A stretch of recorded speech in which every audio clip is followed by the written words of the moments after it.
Welcome everyone to Disability Life TV. We're so happy that you joined us today. We're going to talk about phoenixes rising from the ashes. We're going to talk about sight impairment. We're going to talk about community engagement. In fact, just tune in and you'll see exactly what we'll be talking about today on Disability Life TV.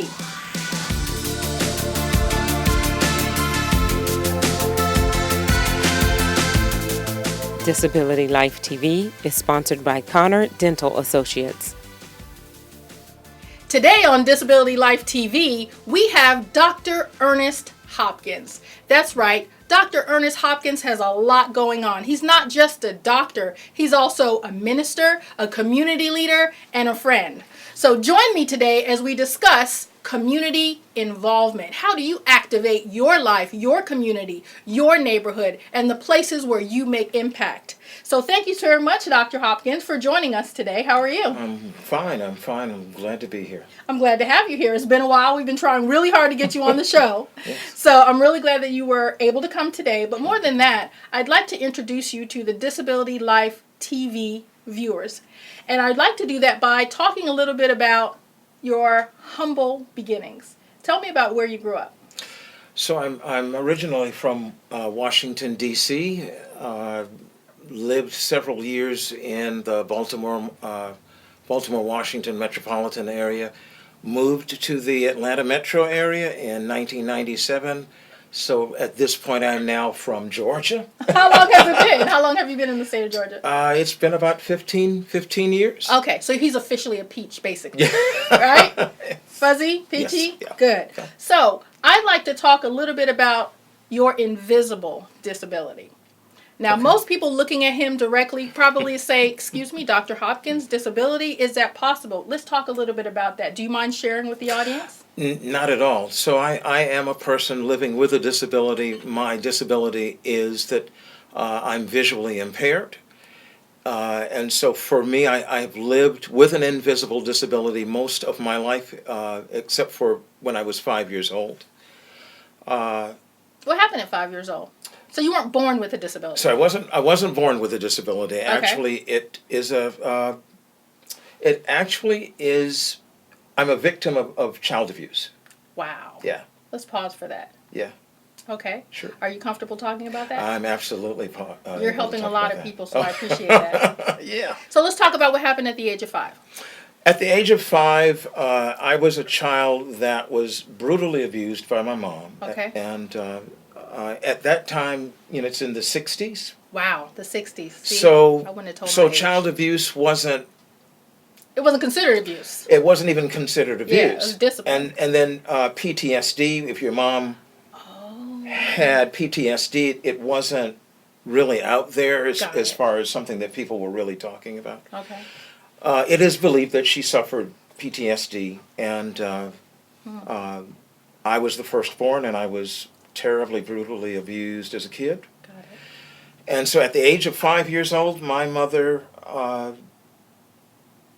actually stuck scissors in my eyes.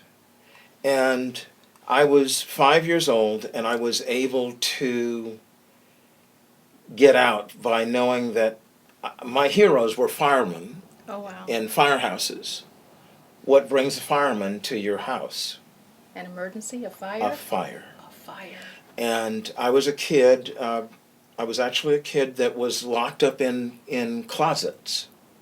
And the only way that I knew how to get out of the closet was set the closet on fire. And so at the time I was 5 years old, the fire department came, and at that point I was made a ward of the court in the District of Columbia. This is Washington, D.C. Okay. And this is probably around 1968, so a lot's going on in Washington, D.C. Wow. And so I was made a ward of the court, and I was a ward of the court until I was 21 years of age. But I basically went to high school at Cardozo High School in Washington, D.C. Okay. I went on to Howard University, Right. graduated. I would have gone into the military, but of course there was some damage. Right. But it has taken many, many years. I'm now the age of 53, Wow. but it's taken me many, many years to be able to have this conversation with you about how people become physically disabled, or some people, not everybody. Right. Mine was physical abuse or child abuse. Right. And I'm not afraid to talk about it. I appreciate that. No. Very much. So Sure. sorry for your beginnings, but I'm so excited that you have more than overcome. So I'd like to know a little bit about the point in which you realized that you were sight impaired, or you identified with a visual impairment, which used to be called blind, and the degrees of blindness, because there are several degrees of blindness. So obviously you can see my hand, but how you see my hand really does identify the measure and degree of blindness. And I think that's important for people to understand, because usually you say, I'm legally blind. And the impression is that you use a white cane or that you need a seeing eye dog, which in your case is neither. Am I correct? That's correct. So would you help the audience understand? So for a long time in my life, I as I mentioned, I'm now 53. Most of my life, I just never considered myself handicapped. Which is what they used to call it. And so I went many years operating as a person that I thought, or as a normal, what I thought was the normal community. Right. As I got into junior high school, that's when I realized that there was a disability. And at the time, special needs Yes. was just starting to take shape in the educational system. Wow. In Washington, D.C., they finally realized that there were students that had disabilities, and so there were special needs classes for people. Okay. So when I realized I needed help was when I had to request for a large print. Wow. Okay. And so when I needed large print, then I knew, okay, well, I have some eye problems. I need to, as a young person, get beyond being proud. Wow. And feel free to just simply say, I can't see this. Is there a way to enlarge this? So I've gotten better over the years. As I've gotten older, I will say I always have to practice that thought process. Right. Because you always have to advocate for what your needs are. Right. And what your accommodations are. And so, yeah. I love that you mentioned that, because you're pre-ADA. In other words, your disability occurred before the Americans with Disabilities Sure. Act was enacted. Yes. So there wasn't all of these acquisitions and support systems and different processes in place in the classrooms or even in the workplace for people with disabilities in 60s and early 70s, because again, as Dr. Hopkins mentioned, they were called handicapped. We'll talk about the history of what hand and cap really means, but for the purpose of this episode, we'd like to focus on Dr. Hopkins and your transition into manhood. And it sounds like that happened a lot earlier than you're Yes. giving away, right? Yes. Oh, yes. Because as difficult as it might have been for you to deal with your abuse, you now have to identify as someone with a disability, which can be very difficult in the school systems especially. So can we talk a little bit about that? How was your school life and your friends and the people who may have recognized that there was something a little different about you? I call it special, not special needs, but amazingly special. Yeah. But let's go back to junior high and tell me a little bit my. about that. Wow. So I in Washington, D.C., there's a school called Shaw Junior High School, and at the time, there weren't very many special needs, or at least identified special needs. That's a good point. And so I was the kid that had to see things like, nearsighted up close, Right. and why did he have to have things enlarged, and was I teased by kids? Yes. And then I remember times when I just needed to be able to navigate through the building, and it was Shaw Junior High School, and for persons that are know of the Washington, D.C. area, it's one of the more modern, or at least at that time, it was one of the more modern schools. Okay. It was one of the schools that was without walls, and so classes were over here, classes were over there. It was hard for me to navigate in the older building because of my vision. Okay. And so I remember just wanting to be able to navigate from one room to the next room to my next class to the next class. The bell rang. Wow. You know, you've got less than 5 minutes to get to your next class, and then Right. trying to see the room number. Yes. Those were some of my experiences. Okay. Yeah. So it doesn't sound like there was a lot of bullying. No. Okay. Because you have an invisible disability, it wasn't something that could easily be attacked. Am I correct in saying that? Exactly, yes. So help me understand then. After you graduated from high school, I understood you were a very young entrepreneur. I was. Okay. I owned a transportation company. Okay. I had 3 motor coaches. My Okay. church, if you know the Washington, D.C. area, there's a place called King's Dominion, and then there's Busch Gardens. Yes. Then there's, to the north is Pennsylvania, and there's the Pennsylvania, I think it's called the Poconos. Oh. There's the Yes. under caverns. Yes. So my church used to go like almost every other weekend, and I said I needed to captivate my church and help my church. So I was 16 or 17 years old, and I had my own motor coach company, and the way that I did it was I used people who were much older than me, Right. and I was president of the company, but to get to where I needed to acquire the coaches, I just used other people that were 21, 55, my aunt, my uncle, Wow. and I ran the company for about 2 years. Okay. And was your brother helping you at My that point? brother was helping me, and then Okay. he wanted to become an executive chef to a restaurant, so we did that. Can we take pause for a moment? Yeah. He can cook. He is a really good cook. So the fact that your brother wanted to be an executive chef and that he's so good at cooking, I just had to get that out. So, how long did you have your business? For my transportation business lasted about 2.5 years, not quite 3 years. Wow. I had to learn some things the hard way, which was I was identifying that I'm a person living with a disability, and Right. then I realized buses cost money, Yes. and then there's something called maintenance. Yes. And so if you've got a group of 55 people on a motor coach and you can't pay for the flat tire that's like 500 miles outside of town, Yes. you have a problem. Got it. And so I learned stuff like that the hard way, and my brother went on to school, actually went to France to become an executive chef, and then I learned the hard lessons that you need to be able to pay for those bus tires, Oh, yeah. and engine maintenance, and insurance, and payroll, and it just went on. So eventually, my dream was to compete with a company called Gold Line in Washington, D.C. Oh, okay. They're huge. Well, they were huge at the time, and Okay. I eventually veered into other business projects, and sort of the bank Supported your projects. the bank supported my projects. That's pretty and- exciting. Yeah. That's yeah. pretty exciting. And I just wanted to bring up that point because you talk about navigating through life and Yeah. finding things out the hard way. But isn't that how you started out? You the found very things beginning, out yes. the hard Yeah. way. Yeah. So when we look back and say, wow, I mean, it took me everything I had to hold back tears because I hadn't heard the depth of the origin of Dr. Hopkins' childhood. But what I'd like to touch on before we go into the break is how is your relationship today with your mom? Wow.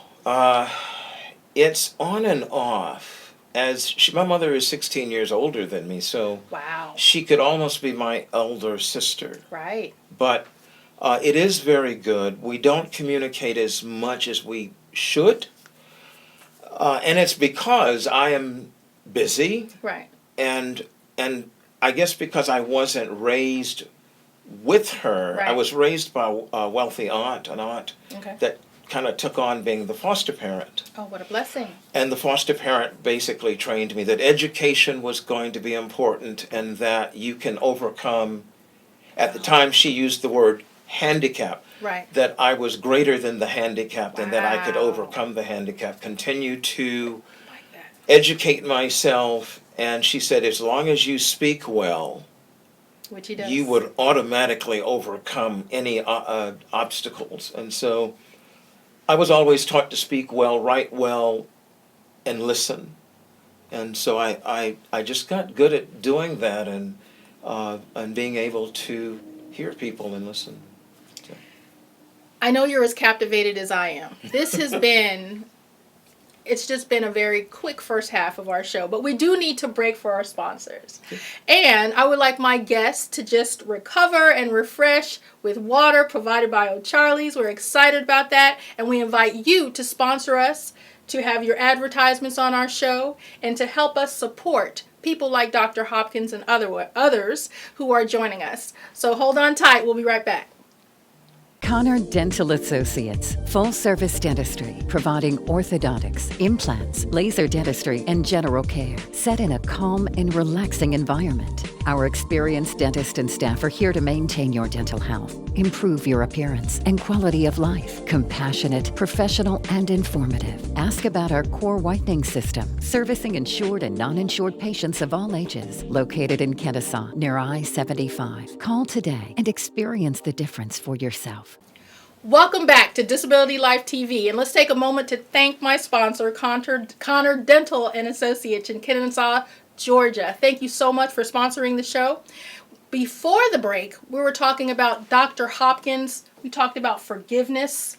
We didn't say the word, but it was really clear that we had reached that point as an adult, that there is forgiveness and there's growth and there's blessings in the forgiveness. But we also started out talking a little bit about degrees of blindness. So if you could just close out the degree of blindness that you experienced, and then we can move on to the Phoenix group. Oh, wow. So my degree of blindness is that I am a person living with a disability that is totally blind or have total blindness. So I am 2200, and that I'm a person with a disability, and I do see in the left eye and have no vision in the right eye. But for me, it's total blindness, or at least the federal government considers 2200 to be totally or legally blind. Right. So there are different levels of blindness, different, as Dr. Hopkins mentioned, partial blindness. So in Dr. Hopkins' case, it's total blindness in the right eye. So consider that when someone tells you that they're blind. There's different degrees. Oh, yes. There's different degrees. Yes. So let's move on to the Phoenix group. Oh, we my talked about a goodness. phoenix rising from the ashes, and you would think with the first half that we've already discussed that, but there's more. So Tell us about the Phoenix Group. Phoenix Group started in 2001. It's a nonprofit 501c3 organization founded around when I first moved here in 1997, and assuming that it's sort of still in that I guess position.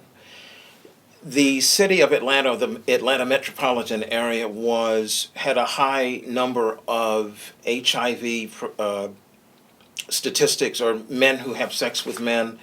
There was a large number of those persons who were living here in the Atlanta metro area. And what I found was that I had a partner who didn't know how to go to his doctor and ask questions. Wow. And so I needed to empower my partner that when you went to your doctor, and because the doctor was wearing a white coat, it meant that you did not have to be afraid to ask your doctor, what are my side effects to my medications? And so that prompted me to help him to create the Phoenix Group Foundation, Inc. here in Atlanta Metro. Wow. And so we became a HIV nonprofit, prevention, education, and outreach. And then as the years passed, probably in the last 6 years, the organization has changed its mission, so we're not fully dedicated to just HIV prevention education. We've moved on to community engagement, community mobilization, and we've moved on to what's called community-based participatory research, which is the partnership between community people and academia, and merging community and academia. And so in this case, it would be Morehouse, Georgia State University, Georgia Tech, and Kennesaw State, bringing academia closer to the community and wrapping their capability around our health disparities and merging community and academia together, and that's CVPR. Now, let's talk about high risk. What is high risk, and how do you help the high risk population through the Phoenix Group? So high-risk populations are communities often of color. Yes. And disability. or disability community, and it simply means that high-risk persons are persons who can be drug users, Yes. can be persons who are misusing drugs or are in need of health or suffering health disparities, persons that are not able to access health care, Yes. persons that lack education, Yes. resources. And so I like to use the word, and what's very popular in the community is the word underserved. Yes. And if someone has, and I know we've had conversations before, I tend to use the word under-resourced. Exactly.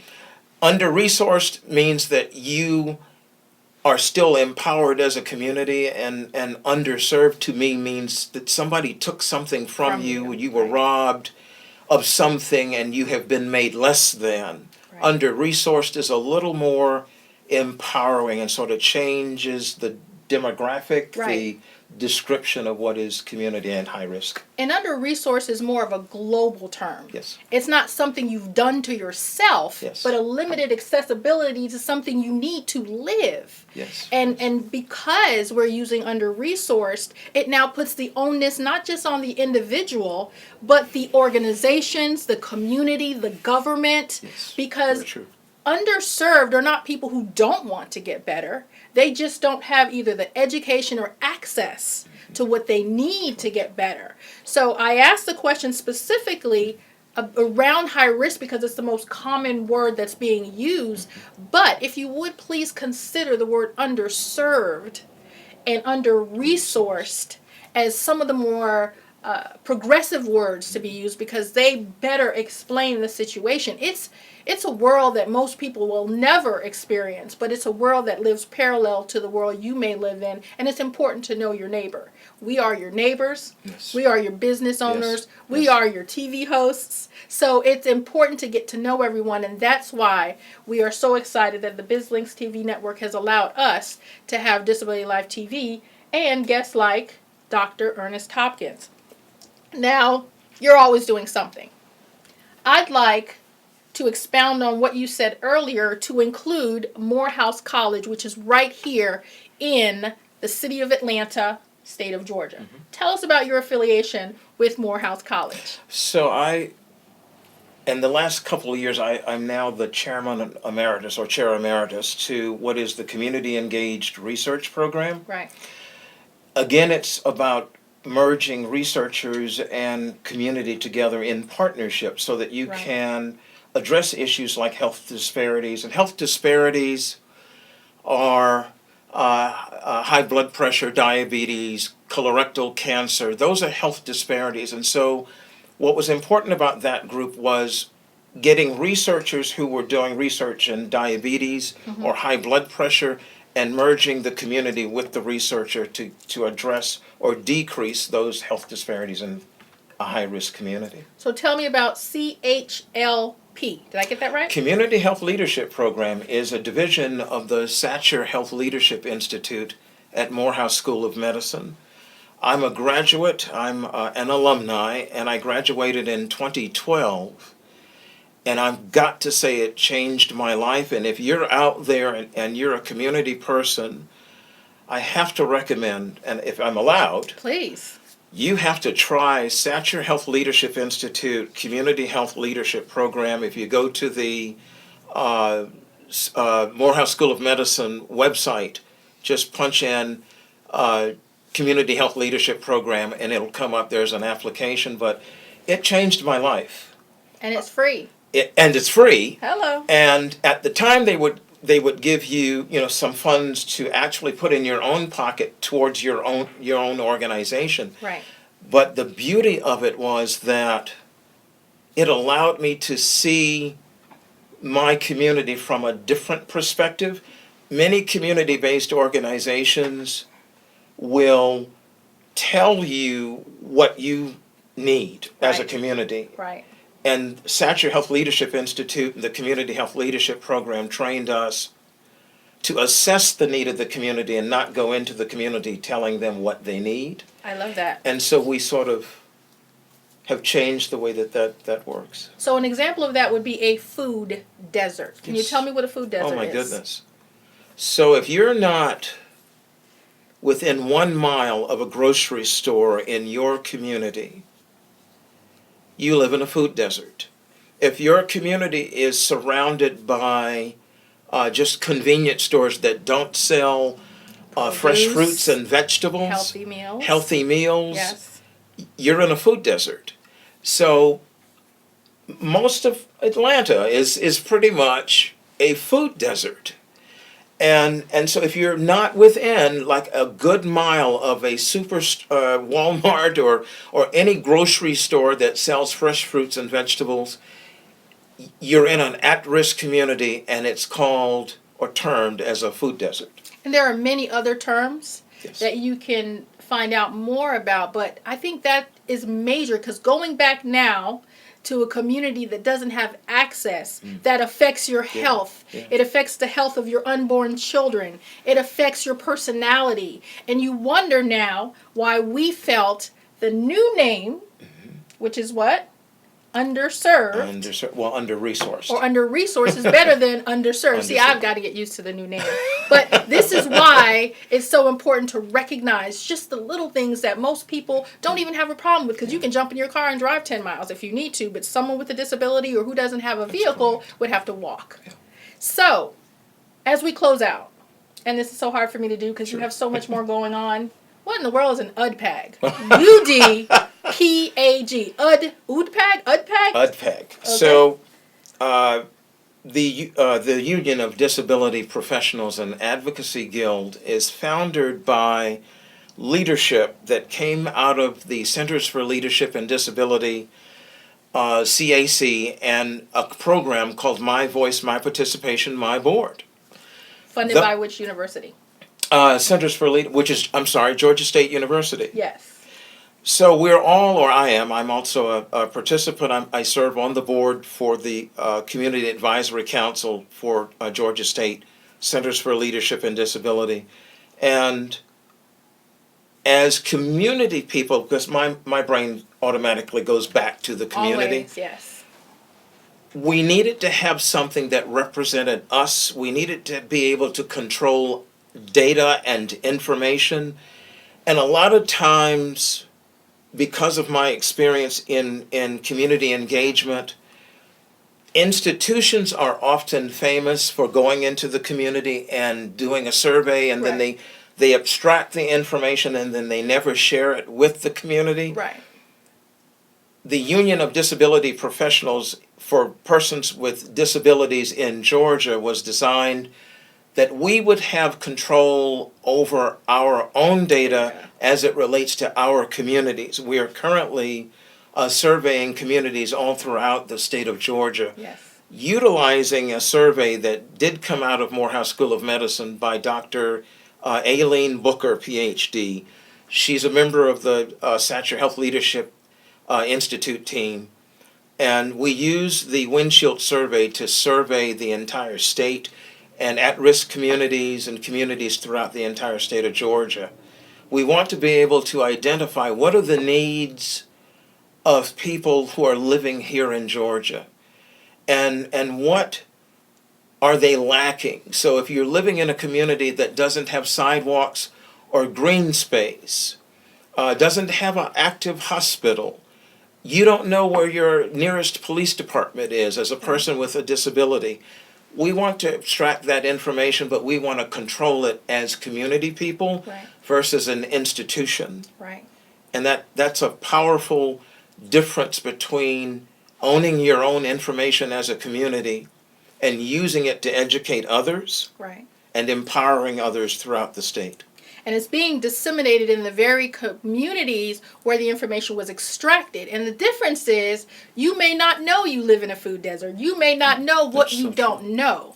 But you have community activists and community leadership and champions such as Dr. Hopkins that knows exactly what to do with the information to extract the information you need now to plan your own future and pick your own zip code. What's amazing about the windshield survey, which came out of Morehouse, is that it was modified so that it can be taken by the community, not just of the community. So the windshield survey was absolutely the foundation and the platform, but it's been modified and created in such a way that the actual individual, whether with a disability or otherwise, can take their own surveys, recognizing throughout that, wait a minute, I don't have these things. So it's also an education platform. Yes. So tell us who the chairman of your UDPAG is. Or chairperson. Your chairperson is Me. My role is I didn't want to be the chairperson, and I specifically said to the group that's responsible for the Union of Disability Professionals that I didn't want to be the chairperson. Did I have something to do with it coming together? Yes, but I have so many other different responsibilities and leadership roles, both locally and nationally, and I thought this is something that I would like for someone else to sort of lead off on and let this grow in the community and empower and strengthen our state as it relates to disabilities. And thank you for choosing me. It was a selection process, so I'm honored. And we are being supported by Georgia State University. We're out of time. It was a pleasure. The pleasure was all mine, and for each and every one of you, I'm sure I'll hear the same.